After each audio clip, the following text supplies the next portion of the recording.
వెళ్ళిపోతుందండి అమ్మగారు. ఆప్ చేయమంటారండి, మోపు చేయమంటారు. ఆప్ చేస్తే 6,000, మోపు చేస్తే 3,000, పైకి వెళ్తే 10,000.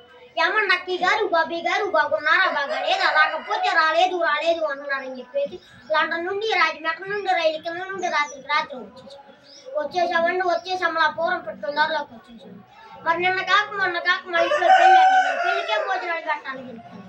మా ఇంట్లో మరి వంకాయ తింటే వంగిపోతారని, బీరకాయ తింటే బిగుసిపోతారు, గోంగూర తింటే గోకేసుకుంటారు, పొట్లకాయ తింటే పొట్ట వచ్చింది, చికెన్ తింటే చచ్చిపోతున్నారు, మటన్ తింటే మటర్ అయిపోతున్నారు అని చెప్పేసి అందుకే అలాడై చారు, బడాయి పప్పు, వేయిన డ్రెస్ పోసి కింద పోసి పెట్టేసాను.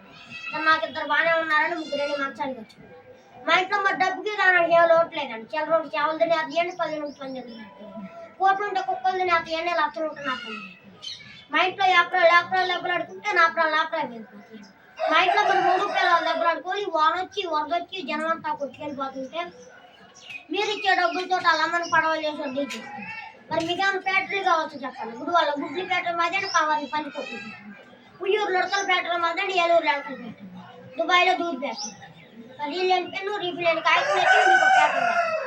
పాకిస్తాన్ వాళ్ళు చంద్రబాబు నాయుడు గారు వచ్చి మా ఇంటికి వచ్చి నా గన్ను చూసి, నా టోపీ చూసి వద్దనుకొద్దు 6 రూపాయలు అడ్వాన్స్ ఇచ్చేయాలి. వద్దానికి జీడిపప్పు అని జీపేసుకొని తుట్టుగారు అంత బాగా పప్పుకొని అక్కడికి వెళ్ళాను.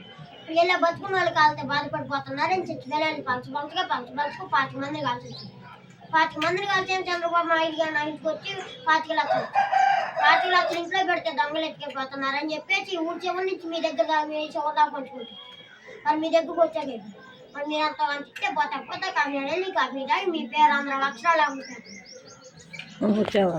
బాగా చెప్పాడు.